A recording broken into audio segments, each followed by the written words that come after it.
Yo, what's good? Headhunters, executive recruiters, all around beautiful people. And Neil, this is David Patterson. Nah.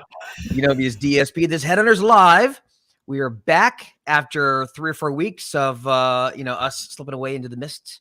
We're back, and we're back strong with an amazing guest, Jay Veniard. Now, before we bring him out, sorry, Jay, before we bring him out, just a few minutes, I'm going to introduce my fellow cohorts, my fellow co-conspirators. Right over here, we have the best looking man of the biz. This man here, this Brad Pitt looking fella. I can't compete with Neil's pictures he put when he was younger, though, on Facebook. Those are something, but I know we'll get to that. Carry on. Smooth olive skin of his. Did you see that? And then, and of course, we have the big cheese, the big boss, Neil Lebovitz, owner of Back Office Staffing Solutions. And in fact, actually, before we bring our guest in, I just want to mention, guys, we've been out for a little while, so do us a favor. It'll really help us with the algorithm. Make sure you like or love the stream. If you're watching it live, comment live. If you're watching the replay later, comment replay. It'll definitely help us. And please share the show with everyone that you know. Now, we're going to bring out Jay Veniard here shortly, but before I do that, we were just having a conversation prior to this going live. Neil had posted on his Facebook account. I guess he knows Jason Isaacs from way back in the day. And of course, Neil, 18, 19 years old, he's got that really smooth olive skin, looking sexy. But that said, I guess, Jason Isaacs, and amazingly, I never heard of the show White Lotus until you had mentioned it. And I guess he's in that show. I've never heard of it. Never heard of it before. But yeah, Neil, I didn't know you knew somebody famous like that. Oh, yeah. Call me crazy. Went to sleepaway camp with them. And they're here. We'll show you. I think this will work. Are you going to share it? Yeah, you guys were so young in that picture there that at first I was like, which one's him? Yeah. See if you can share that, David. All right. It's not being, oh, here it is. There we go. Oh, look at that. So, oh yeah, I know which one. Okay, yeah, I can see. Yeah, so you're the swarthy one. He's swarthy. Yeah, I was the handsome one. Then that's what's so funny.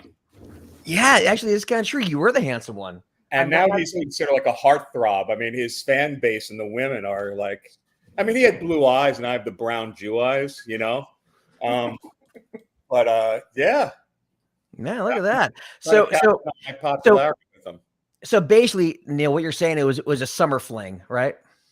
It's so funny on the internet. It went a little viral, putting it up there. People were like, "Hey, fuck buddies. Hey, did you have sex with them?" I'm like, oh Jesus, people are freaking so nasty on the internet, man. So did you? I only blew them. Sounds like a lot of deflection, sir. That reminds me of the what's face the Andrew Dice Clay. His joke, little boy blue, because he needed the money. Hey, he needed the money. By the way, guys, I'm gonna be freezing during this. I'm having issues with my camera, so if I freeze, just bear with me. I'll get it fixed. All right. Well, before we bring Jay on, I do want to share a couple of items. Specifically our sponsors. So first off, let's talk about Back Office Staffing Solutions. So if you are a direct hire recruiter and you're sick and tired of the ups and the downs and the feasts and the famines and goose egg one month and billing big the next month, and get rid of the stress and hopefully actually keep your marriage, right? Then you may want to reach out to Back Office Staffing Solutions and get some recurring revenue in your life, specifically temporary staff, contracting, project-based work, fractional work, whatever you want to call it. It's a big pain in the butt with workers' comp and insurance and funding payroll, which is the worst. Neil's company handles all of it. It's a complete done-for-you system. Highly recommend it. Go to backofficenow.com and check them out. And then one last thing as well, he also has a training called the Gross Margin Method. So if you want to check out backofficenow.com/GMM. Now, in addition, I run a company called the Digital Headhunter. We build sales marketing systems for recruiters and search firms. So if you want a completely done for you system, we actually do all the hard work. We do all the hard lifting. All I got to do is sit back and get the leads. Go to realdsp.me/build. Book call with myself for one of my team members, and we'll walk you through the system. All right. With that said, let's bring out the man of the hour, Mr. Jay Veniard. Here we go. What's up, Jay? Let's put you right there in the middle. Sweet. What's up, boys? What's up, my man? What's up, Jay? So Veniard. It's Veniard, right? Veniard, yep. I always mispronounce it. How do you like that? Everybody does. You know, it's I always tell the story, like back when we were younger, when my dad used to make reservations, he would spell it Venard because you take the I out. And when I was playing baseball, I always used to our sports information person, I would always have to say, make sure you go tell the announcer how to pronounce my name the correct way. So, because if you didn't, it was always Veniard, whatever. Is it French? So, what makes it like that? French? Yeah. Yeah. So, Jay, you used to play ball, right? You were a pitcher. So for me, I always thought of you as my personal Kenny Powers. Kenny Powers, also known as the People's Champion, the Shelby Sensation, the Reverse Apache Master, the Man with the Golden Dick, Dr. Sorry, some of these I can't say. Famous K-Swiss spokesman. El Hombre Negro. So anyway, I'm reading a list of all Kenny Powers nicknames. For those of you who don't know, it was Eastbound and Down, I believe this was the show. His K-Swiss commercials were hysterical too. Like they did all sorts of stuff with this. This show is everything he does is hysterical, and So I've actually been Kenny Powers for Halloween before. I love him, and some of those nicknames that you threw out, DSP, I may have gone by a couple of those back in the day. Not going to say which ones. The Reverse Apache Master. Just that was Reverse Apache Master. So, so Jay, so for the benefit of our audience, give us I guess your brief history, because you were a pitcher in the big leagues, and it came out and we were and Dave is a catcher, so that works out great. I always knew. No, just quick background about me. So yeah, I played college baseball at University of Central Florida, got drafted by the Toronto Blue Jays in 1995, spent 8 years in, bouncing around the minor leagues, kind of living the dream. Never made it to the major leagues. I made it pretty high up in the minors, made it AA, got to pitch in one big league spring training game with the New York Mets. So that was cool. Got my name in USA Today because I actually pitched one inning and got the W. And then when the shoulder blew out and the career was over, had no idea what to do, and worked for my brother for a little while doing some inside sales while I was finishing up college for his garage door company, and moved to Arizona and started interviewing for jobs and got hit up by this recruiting firm back in the monster days. So in 2002, they were like, yeah, come in for an interview. 100% commission job. I was like, I don't even know what that means. I'm a baseball player. And luckily my brother was the one that was like, dude, do not be afraid of 100% commission, because if you're good, you'll make a lot of money. And so I didn't know any better. I went in for that interview and the job on the spot.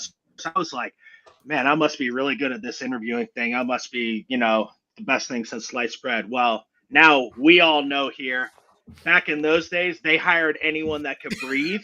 Oh, I know. Because 9 out of the 10 people, they were out by lunch. How do you think I got a job? They would hire anyone that breathes. Same way, right? Yeah. Yep. And so, I worked for them for a while, did really well, started my first search firm in 2008. Unfortunately, it was in residential construction. So I was too young and too dumb back then to know when to pivot and how to save money. So anyone that's listening to this who's young in their career, I cannot stress more about how important it is to make sure you are saving money and not trying to live like a big baller, because that's exactly what I did. My company went out of business. I had to go work a couple bullshit recruiting jobs, And then I ended up actually getting out of recruiting for about 4 years, and then got back into it. Worked for a couple recruiting firms, started my own firm again. Ventec Search Group's been in business. It'll be 8 years in June. We recruit specifically in the industrial automation industry, mostly sales positions. And it's great. I've got a small team. And right now, after coming off 2 very slow years, we're killing it right now. Things are going crazy. I know there's half the recruiters are still struggling, half are doing really well, and I can just say for us in our office, we've got a lot going on right now. Well, okay, so Jay, let me ask you this: you mentioned I not save your money and not live like a big baller. What are your thoughts on living like a shot caller?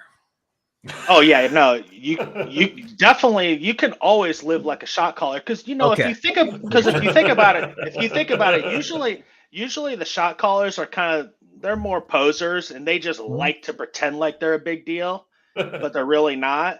But because they're usually like an alpha male, they could pull it off. So yeah, don't live like a big baller, but definitely live like a shot caller. How big should the wheels be on your Impala? By the way, 20-inch blades. Hey, on the Impala, yes, 20-inch blades on the Impala. That's a Balla, great get song. laid tonight. Swish and roll Do tight. that Got too. spray with ice. Sorry, I'm a rapper in my spare time. That's a great song. That's one of my favorites from back in the day. That's So one of you my know favorites. this, you know oblique rap songs, but you don't know what White Lotus is, the biggest freaking show like that's been around in decades. That's true. Good I've point, never Neil. heard of it. I don't watch much Can't TV believe anymore. that. Like I watch maybe like 10 minutes a night, maybe if that. So I don't get out much. Sorry, guys. But that said, though, Jay, all right. So let's talk about mindset. 'Cause it's one of the things that I know you're really big on, particularly coming from your old baseball days. Something you talk about a lot. And I think right now, as you mentioned, a lot of recruiters are kind of like struggling. Half are doing great, half aren't. I guess kind of walk us through like what your thoughts are when it comes to mindset in this business. Yeah, I mean, the trap right now, it not just in our business, but just in the social media world. You just have to not listen to the noise. I mean, I'm in all the recruiting Facebook groups, and I see so many people complaining about how bad things are and how this sucks and that sucks, and then I see other people who are talking about how they're crushing it and billing $1 million a month. Those people are full of shit. And so you have to really sift through what it is, and really at the end of the day, it's like you have to figure out who you are and what you want to do. There are certain people who will be listening to this video who are grinders, have no problem working 60 hours a week, 70 hours a week, and they probably bill more than the average person. But then you've got the person too that only wants to work 4 hours a day, and that's okay.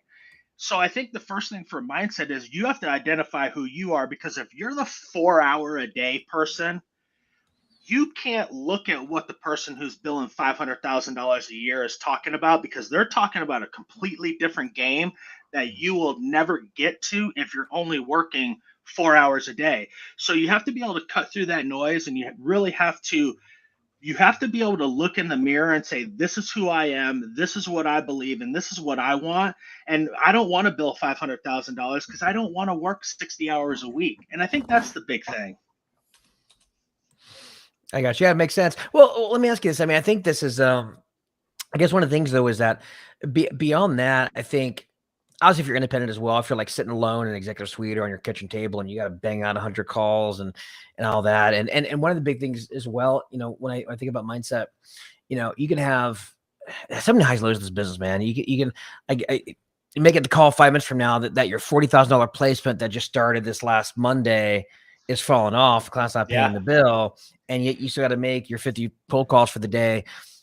My picture froze again. But you got to perform, right? And imagine in baseball, it kind of works the same way, right? So you don't get the yips as they call it, or whatever, or whatever it's called, right? Yeah. So what do you do? What do you do on a daily basis to deal with that? Because I think that's a major factor for most recruiters, like dealing with the bad news, not the ups and the downs.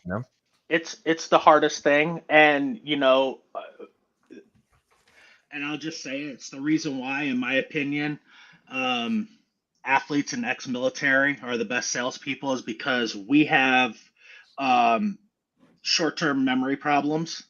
Mm. I mean, if I'm pitching and I give up a 3-run homer, I still have to pitch to the next guy. I don't have a choice. I can't step off the mound and cry for 5 minutes. I can't, well, back then there really wasn't much social media. I can't step off the mound and scroll for 30 minutes and try to avoid it. And so like I think the thing that I was really good at, and my wife actually still tells me this, I'm able to compartmentalize things. And so I don't let the bad things take me down a rabbit hole. It's one of those things, and there's a lot of people, especially in personal development, that talk about this. It's like it's okay. It's okay for you to have a bad hour, but don't turn that into a bad day. Or if you have a bad day, don't turn it into a bad week. And so really it's the old cliche, you just have to get back up on the horse.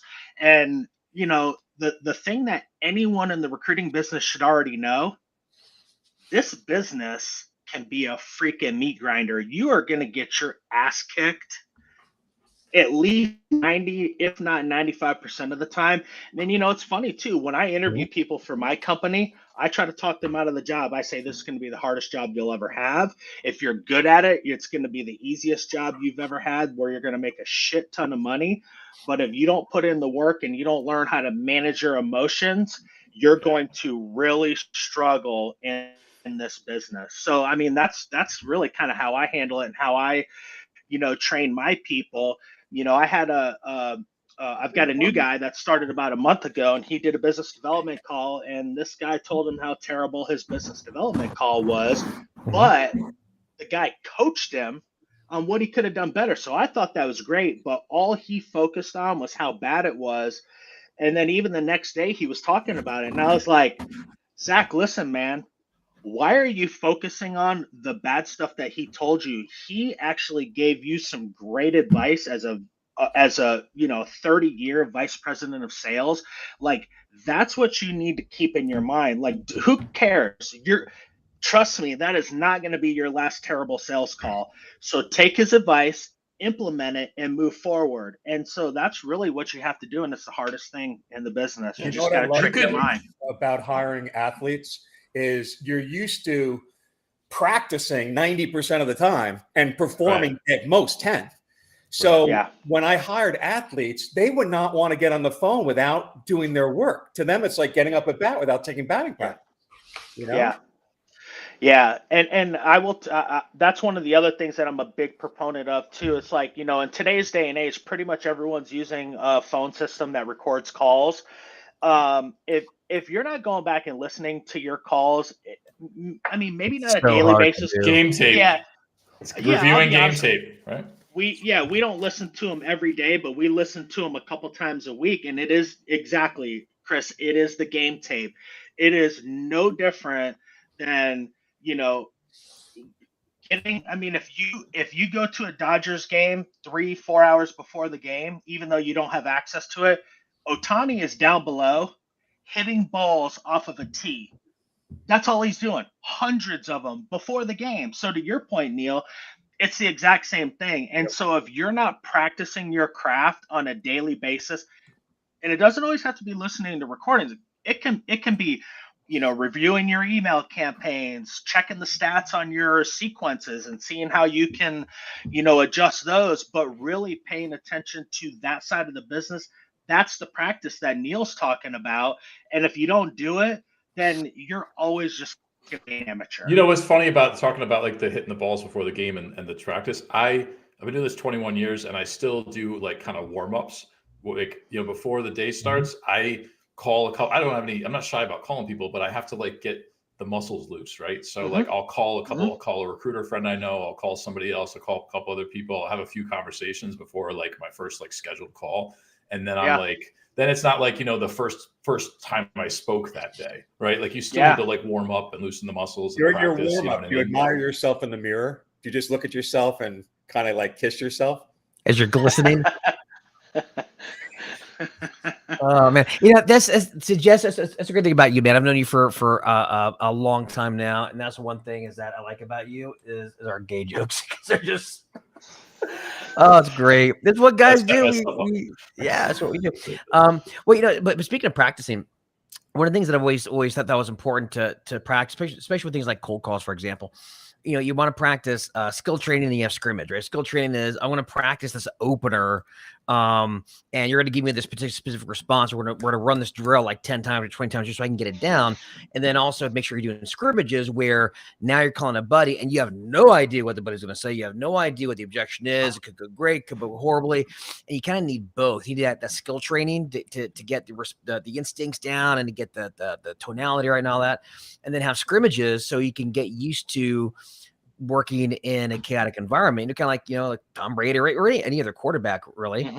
Real athletes as opposed to baseball players.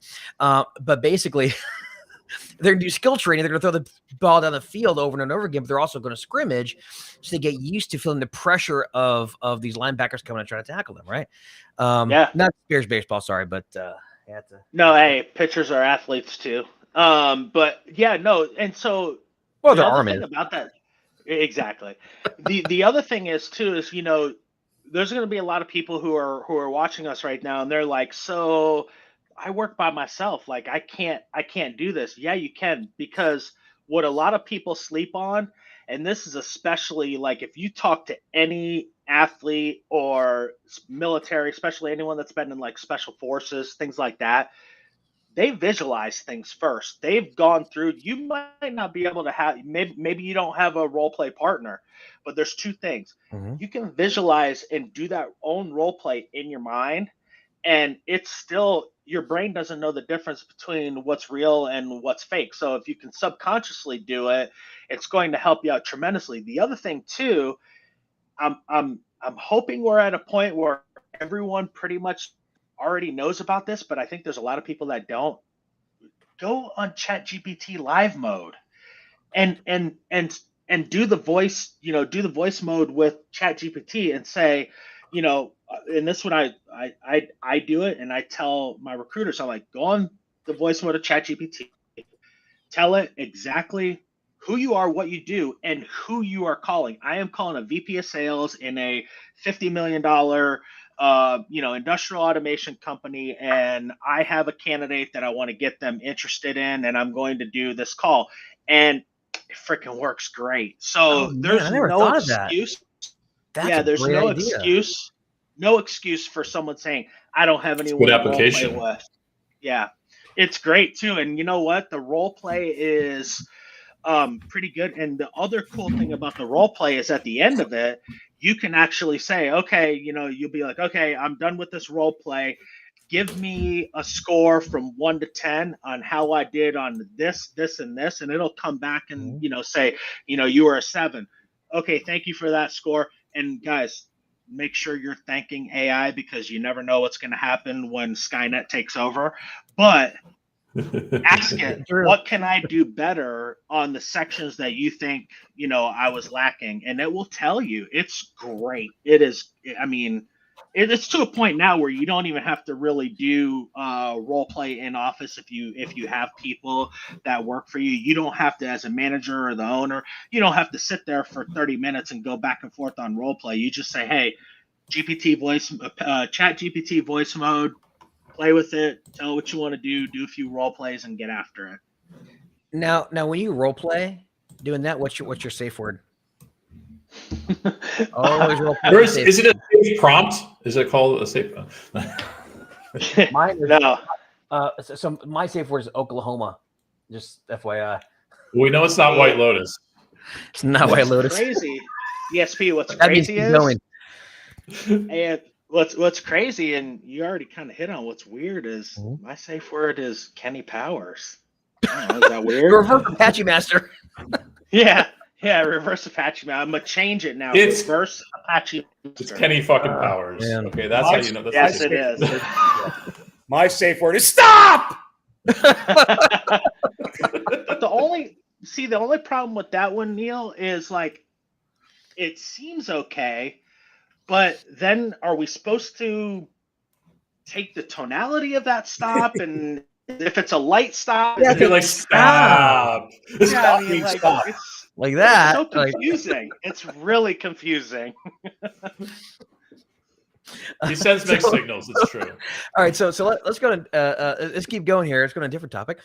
So what about so one thing I wanted to talk about was you have this concept called your bitch voice versus your boss voice. What is that? Yeah, so in total fairness, I stole it from Andy Frisella from the Real AF podcast.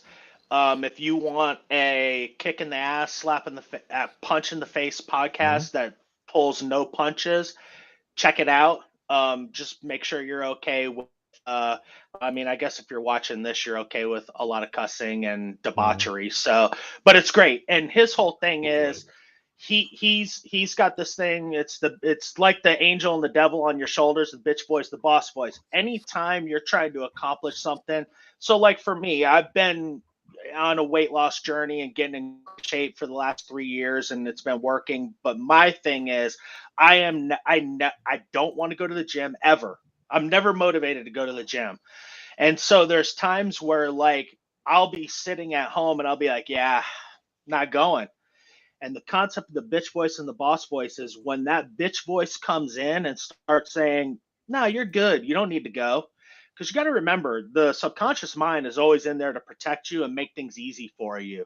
And so that's the bitch voice. When that bitch voice starts talking, you have to bring the boss voice in. As soon as it says, you're good, you don't need to go to the gym, you need to jump up, put your gym clothes on, get the shoes on, and get out the door as quickly as possible. So again, in recruiting terms, if we think about it, there is not one, there are a small number of psychos in this industry, and shout out to Rich Rosen because he's probably one of them. He probably exactly what I loves was making thinking of, by the cold way. calls. I mean, he probably loves wakes up like can't wait to make a cold call. There are very few people, so that's the bitch voice. Cold calls are scary. They suck, but they're really not that scary. You've just convinced yourself that they are. So as soon as that bitch voice starts telling you how scary that call is going to be and how cold calls don't work and blah blah blah, you got to make the call. And by the way, just a little high horse here. Anyone who says cold calls don't work is full of shit, and I have proof of that with numbers. So I think we can all agree. Back in the day, wouldn't you guys agree? Before LinkedIn and all that, our pickup rates on because we were all making 100 calls a day, we would get about a 25% pickup rate, right? 100 calls, 25 people pick up. So over the years, that's gone down to maybe 10% if you're lucky, probably even lower than 10%. I can tell you right now that even over the last 2 to 3 years, our cold call pickup rate was around 10%, maybe a little bit below 10%. Our cold call pickup rate right now in our office is at like 18%. So people are answering the phone, and we because are it's swinging, actually the pendulum's swinging, right? So like now yeah. email is like too. Well, it helps with that saturated. too. Helps with that is when you send an email before and email after, so they recognize your name, or leave a really great voicemail, they recognize the name. And so I think a lot of it comes down to it's not like in isolation, right? We use it as part of a multi-channel approach: email, phone, LinkedIn, hitting them from all different angles. And even if they don't, let's say, call you back on a voicemail, is it calling a voicemail? They can actually reply back in the email instead of the call, right? And so and you're 100% right about that. Cold calls are really effective right now. And don't sleep on voice notes on LinkedIn. I've been testing that lately, and they work very well. And it's by the way, I want to throw this in there. I happen to see this. I don't know if it works or not. I have not tried it, but I just bought this. Oh God, it froze again on me. That's the perfect frozen screen. Oh my God. So there's this tool I found on AppSumo called PROSP, and it's a LinkedIn automation tool that sends LinkedIn voice notes.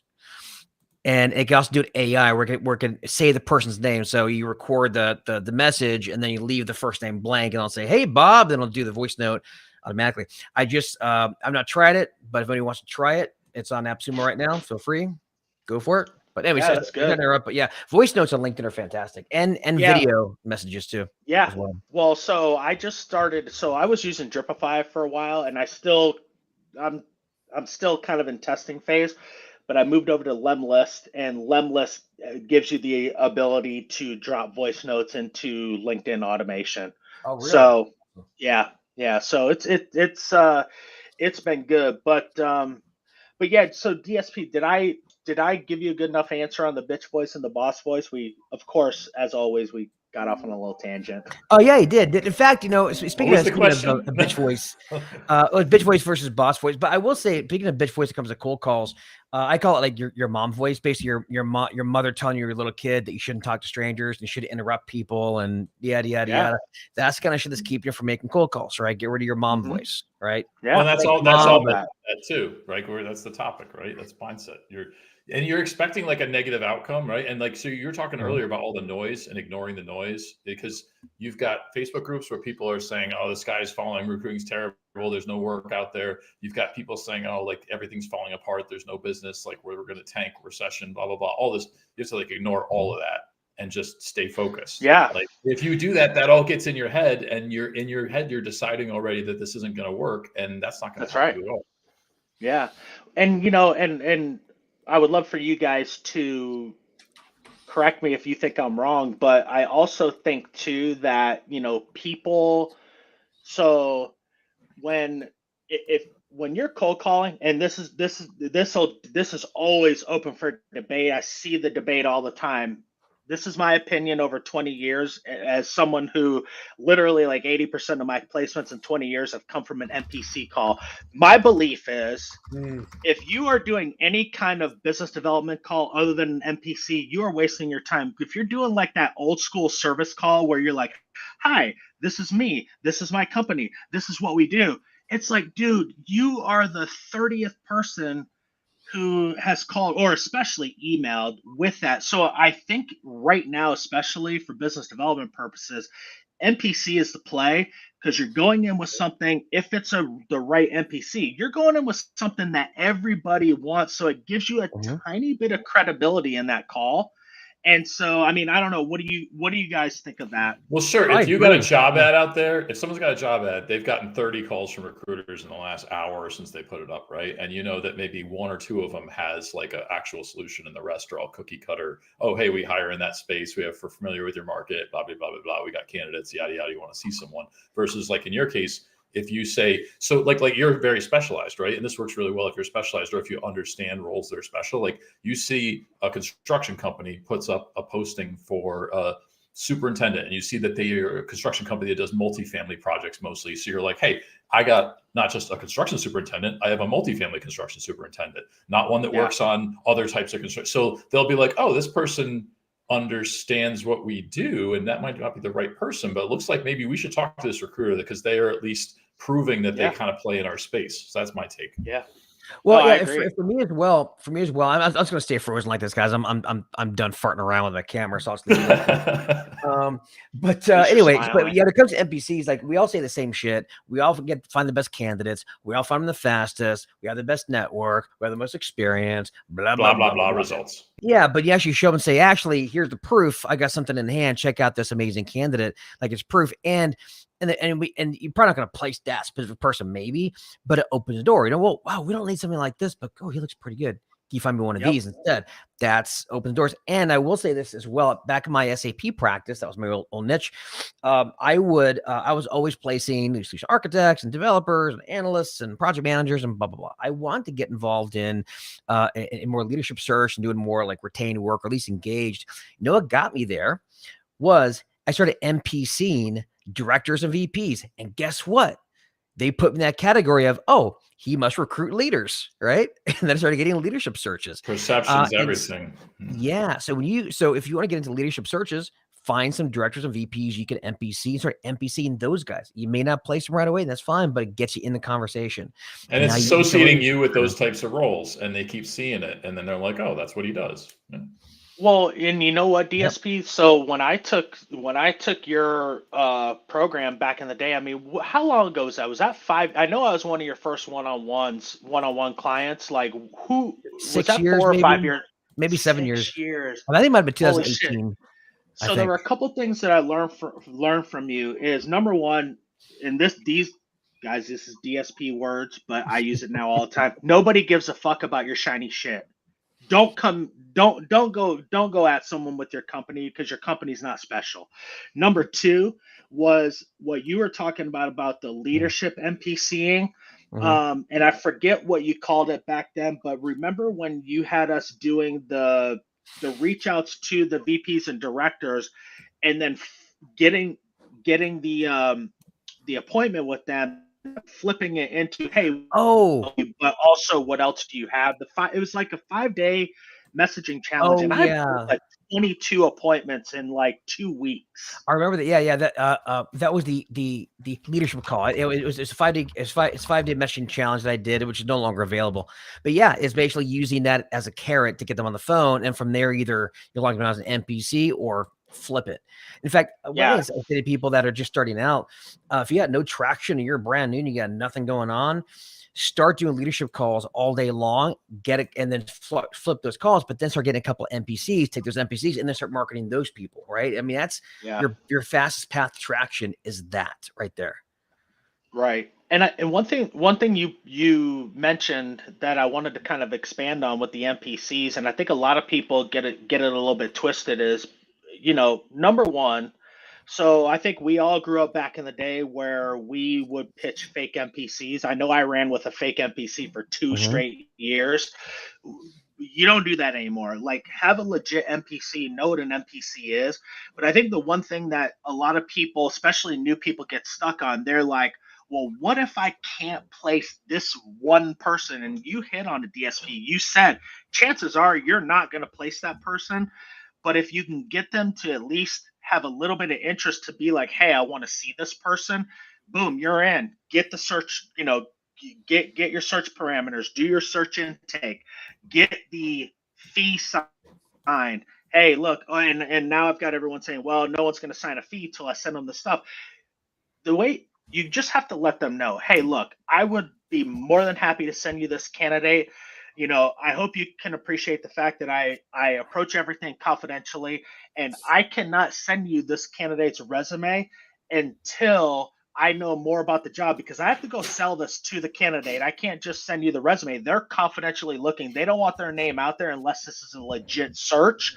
I hope you can appreciate that. And there is not one on the face of the earth, unless they're a complete asshole, that's going to be like, no, that doesn't make any sense. And what it's going to do, it's actually going to weed out the people that are just trying to be nice and waste your time by saying, hey, just send me the resume. Okay, I'll send you the resume, but you're going to do something for me before we do that. And if they won't do it, then they weren't serious in the first place. And it's all in how you frame it, like you said, right? Like if you frame it like, oh yeah, if you want me to do this, then I got to do that, then they're not going to be responsive. But if you explain to them very practically how all this works and why this makes sense, they're not going to usually object. It's recruiting and selling. It's all in how you frame things, right? Yeah. Well, now I will say this: when it comes to NPCs, and even if it doesn't get any traction, because most people still won't respond, all right, to an NPC campaign, right? You get more will, but most will. But imagine this: part of success in this business is just proximity and consistency. There have been clients I had gotten where I spent years reaching out to the same person every quarter, and then finally 7 years later they become a client, right? It's not like they never saw my messaging. They didn't feel the need to respond back at that time. But when time came, they needed a recruiter, like, oh, let me try this David guy. And I think and if you combine that sort of mindset with NPCs, if you send a prospect an email, or reach out maybe once every month or two, or even every quarter at the most, or at the bare minimum, then if it's a normal service call type deal, it'll get you to where you need to be eventually. But every time you reach out, let's say it's a hot NPC, next quarter, hot NPC, next quarter, hot NPC. Somebody doing that versus somebody just sending service emails, well, that can work too. Which do you think is probably going to get their next search? The guy who consistently sends out like NPC, even if they never reply back, right? Because they see them, they see it, it registers. They see over time, like, oh, this person keeps fishing in that pond. Like they know this market, like because they keep bringing up people, it stays top of mind, and you're giving them something. Proof in the pudding. That's my number one takeaway from your program back in the day. DSP, is you were the first person. I had never heard the word omnipresence before, honestly, and that was kind of like not only were you like the first trainer out there that was doing digital marketing, which was brand new back then, but you were really dialing up the omnipresence, and you hit on a really good point. Like, everyone has to understand the MPC call is a very low percentage of, I mean, you're going to get a very low percentage of your business from that, maybe. But the one thing that stuck with me from your program was that if you're omnipresent, meaning you're making that MPC call to show that you have the type of candidates that everybody wants, you're sending emails on a regular basis, you're connecting on LinkedIn, you're commenting on their posts, and at the time we were even doing the Facebook ads, and you're being They're seen in all everywhere. these different places, unless you specifically ask every single person that comes to you randomly, how did you hear about us? You don't really know where they're coming from. But what I can tell you is that there was one channel specifically that they really enjoyed your stuff the most. And that's why they came back to you. So that's why it's really important for people to get out of their head. Listen, I was at, and Neil, you might have been in Trisha Tampkin's session at NAPS. I think it was one of the last ones. And she was talking about how many it worked out perfect and it wasn't planned, but she was talking about how many touches before you give up on someone. And she finally came to me and I said, you don't give up. You don't give up until they tell you to go eat shit. And so there's a lot of people that will be saying, oh, well, that's super annoying. You're going to do this. You're going to do that. The thing people have to realize is you are not that important. They are not going to remember that you've sent them 62 emails. Well, they might remember 62 emails over 3 months, but they're not going to remember you if you've done 20 touches over a 3-month period. Trust me on that. You are not annoying them. And if you are annoying them, there's 20 other recruiters that are annoying them as well. And eventually they're going to have to pick one of those annoying recruiters anyway. So who are they going to pick? They're going to pick the person that's most omnipresent. Yeah, and you also want to strike out swinging, as they say in baseball, right? Strike out. Right. You know, what do you have to lose? Well, I'll tell you what. I had a buddy of mine. Actually, well, it's not a buddy. Actually, a mentor of mine, and it ended up becoming a friend. But he had this line, and of course, he said this kind of like half joking, half meaning it. But basically, it said, "Look, either buy from me or block me. There's no in between." Yeah. I've had hiring managers in our industry either call or email me and say, hey, stop reaching out to me. I know who you are. I know what you guys do. And actually, I really like what you guys do. When I get an opening, I am coming to you.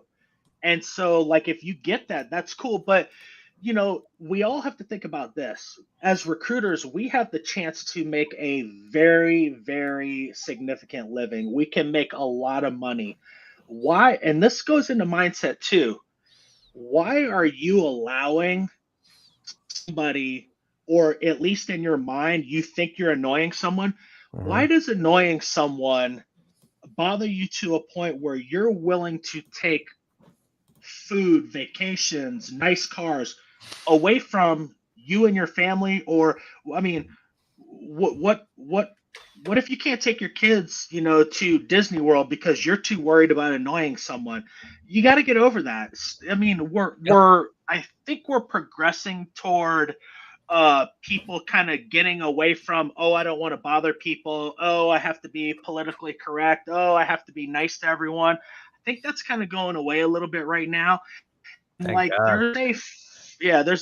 Thank God. There's a fine line between really annoying someone, and I believe, and I know you guys, I would love your opinion on this. I think in today's environment that people now understand, especially from email and LinkedIn, that everyone's in an automation, and people understand that. And so I think people, at least from what I'm seeing, I'm getting more people that will actually respond back and say no thanks, because they know that's going to stop the automation. I know that's what I do.